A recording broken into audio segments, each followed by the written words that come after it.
everyone, again welcome back to all of you.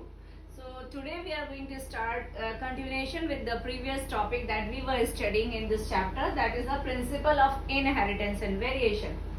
Okay, in that I was telling you about the Mendel inferences. In that he has proposed some terms. In that we had discussed about the gene. For your memory, I can tell you again what is that unit of inheritance, the basic unit of the inheritance, and that Mendel told that as a factor. Nowadays we are calling it as a gene. So what is the gene? The basic unit of inheritance. And when the genes are present, I told you what genes are for a particular character, right? And all the characters are having what? They have a different trait, right? For example, Mendel took the 7. In that I have told you he took the character as a height, right? Or height is having a contrasting one, that is a tall and tall, right? So in that, what is this? The character is the height and trait is the tall and tall. So what is that? When genes are present, for the genes are present in pair for the contrasting trait, so that time we call that as a allele. So that was the second inference given by the Mendel. And another word we use for the allele is the allelomorph also. Right. Now when Mendel took two contrasting traits, out of two contrasting traits, okay, one more thing also, when he did his experiment, that time he gave the few symbols for all the genes to make it very comfortable or to make it understandable. Okay, we are talking about this. So in that case, what he did, he just took for the character, he took TT as a tall plant and a small t for the contrasting trait for the small letters and the one for the capital letter, right?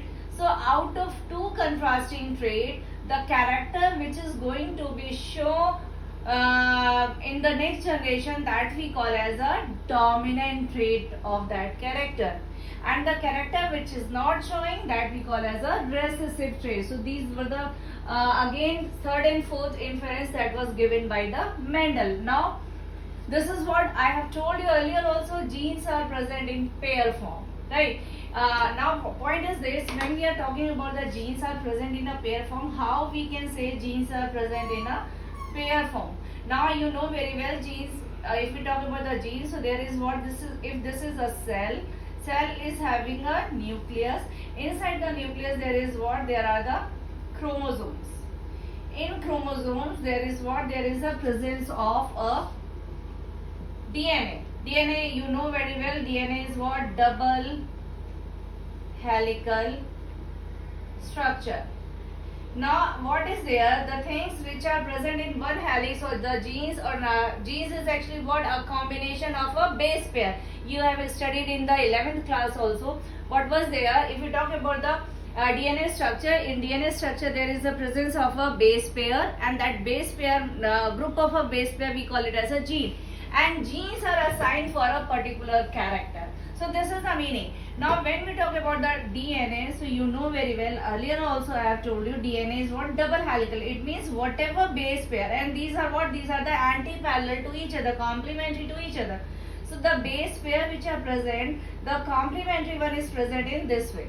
So, and when we talk about the chromosomes are again present in a pair form. So that's why we say like this, okay, genes are present in a pair. Now when the genes are present in a pair, and being a diploid structure, what is that? We are having, for example, he took what? He took the P plant. The P is a diploid, means the genes are present in a pair. So this is what? This is a pair form of gene. This is a pair form of gene that we call as a allele. Okay, when both the genes in a allele present same type, right? Like say over here, what is that? Capital T and capital T. So both the genes in a allele, if they are present in a pair, that time we call it as a homozygous, right? And when it is not in a same, for example, if it is present in a capital T and a small t, so that time it is known as a heterozygous. right? So these were the two terms given by the Mendel. Now what is there? If you see the Mendel that I have told you, what was there? What was the Mendel procedure? Procedure was like this: कि he took just tall and dwarf plant. He took tall and dwarf plant, and these are the gametes. You know very well, gametes are haploid. These are gametes, right? So when the gametes are going to fuse, gametes is going to fuse like this way. So that time there is what?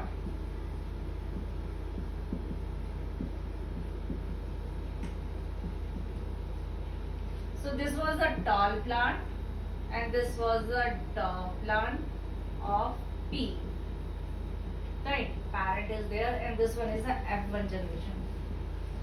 So now see what he has seen over here. He has seen that all the plants in F1 generation was what? Tall. Right. It means out of two contrasting trait, this one is the dominant trait. Right. So dominant trait hai, but what is there when we see that those means plants, if you are seeing the plants visibly they are what? They are tall. But if you see the genetic means allele of the gene in both the cases in parents and in the F1 generation. So tall plant, if we talk about the in parent generation, there is a combination of capital T and capital T. But when we talk about the F1 generation, the combination of the allele is capital T and small t. But still they are visible as a tall plant. It means this is a dominant trait. Out of capital T and small t, this one is the dominant trait. So when you are seeing that P plant, so P plant phenome means they are visibly what? They are visibly tall. So that is a phenotype of the plant. Means physical appearance of any plant is known as the, or any organism is known as the phenotype, and genetic constituent of anything is known as the genotype. Now if you see that, what is that? This is the heterozygous condition and this is the homozygous, means both the alleles present in a gene are the same type, but both the alleles present in this gene is what? Different type. So when we see the phenotype of all these plants, phenotype is what? Phenotype is just like the one of the parent, but when we see the genotype of the plants, it is not like the parent. So this we call as a phenotype and genotype. So these were the inferences given by the Mendel. Now, when we talk about this kind of crossing, there was a one person, Punnett, who has proposed one of the checkerboard, right? What is the Punnett? And on the basis of his name, we call it as a Punnett square also. So, what is a Punnett square? Graphical representation to calculate the possibility of all the possible genotype of offspring. What is the meaning of that? Again, graphical representation to calculate the possibility of all the possible genotype of offspring. So what is the meaning? Now see what is there.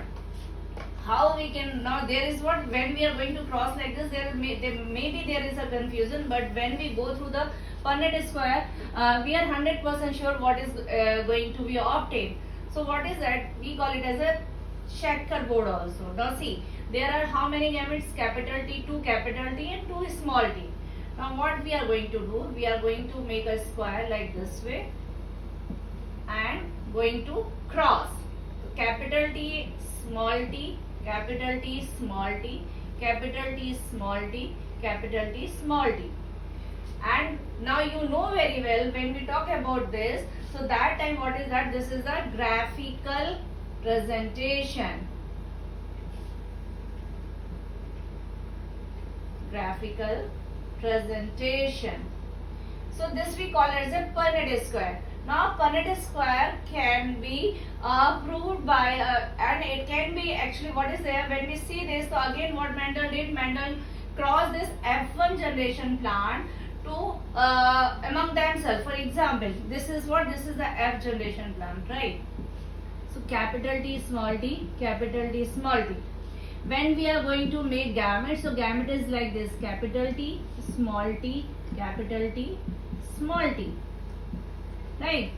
And if we are going to put this capital T, small t in a Punnett square, what we are going to do, capital T small t, capital T small t. So what we will get the result, capital T, capital T, capital T, capital T small t, like this. So how much, this is a pure homozygous, this is a pure homozygous, and this two is the heterozygous. So when we are going to write like this one, 1:4 is capital T, half is capital T small t, and half is what, 1:4 is small t. When we are going to put this where in the one of the mathematical expression that we call as a binomial expression, so what is that, ax plus by square, right? This is binomial expression. So Mendel proved his work by putting this data into this expression. So what he did, he just put like this way,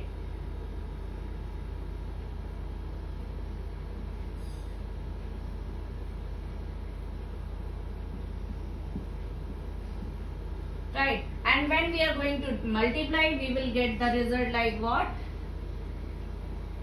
half capital D, sorry,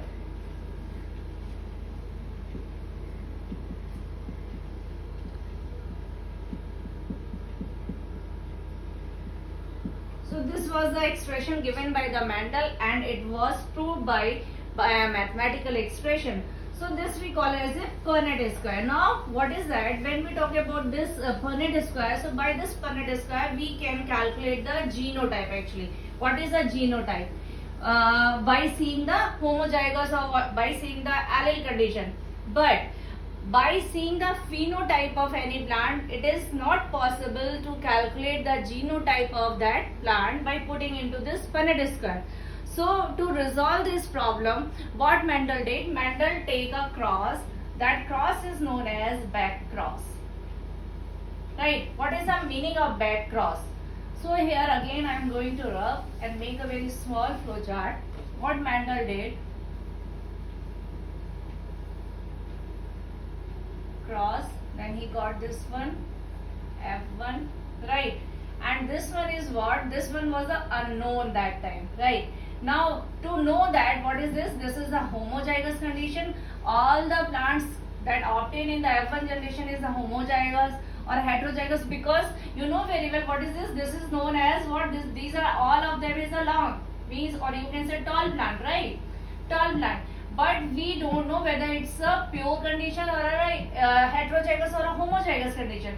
To know that genotype of this plant is a capital T or small t, or capital T or capital T, what he did, he just crossed this unknown F1 plant to one of the parent, right? So that cross is known as the back cross. And by that what he did, he just crossed this F1 generation plant by one of the plant parent that was actually recessive. So when he crossed the F1 plant with one of the recessive parent, that time that back cross is known as test cross. Again I repeat, what is the difference? Back cross is what? Back cross is the crossing of F1 generation plant to any one of the parent, right? That cross is known as a back cross. But to know the genotype of this F1 plant, when the Mendel crossed this F1 plant to one of the recessive parent, so that time it is known as the test cross. Why I am saying this is a test cross? Because in that case we want to know the genotype of F1 plant, whether they are homozygous or whether they are the heterozygous.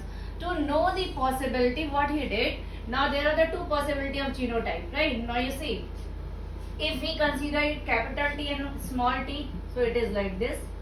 In that case also all of them is tall. If we consider this unknown one is also, this is what, this is a heterozygous condition, right? Now this is what, this is, and another condition maybe it's a homozygous also. In that case also all the plants were like tall plant. So when he took this one, so how he is going to put in Punnett?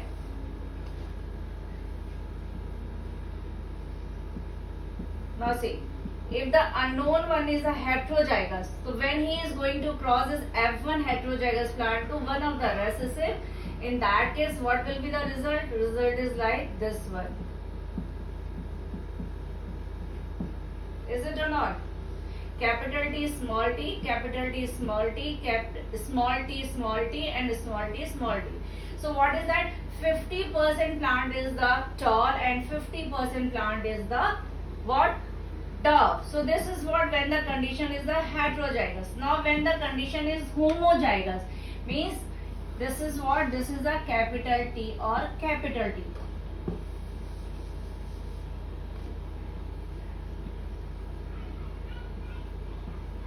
So it is when we are going to cross, the result is like this, means all the plants are what? All the plants are tall. So by crossing the F1 generation plant to any one of the parent, or by specifically by recessive parent, we will get to know that F1 generation is a homozygous or the heterozygous. So this is all about Mendel told in the back cross, test cross, and this is proposed by this presentation, graphical presentation is given by the Punnett, and we call it as a Punnett square.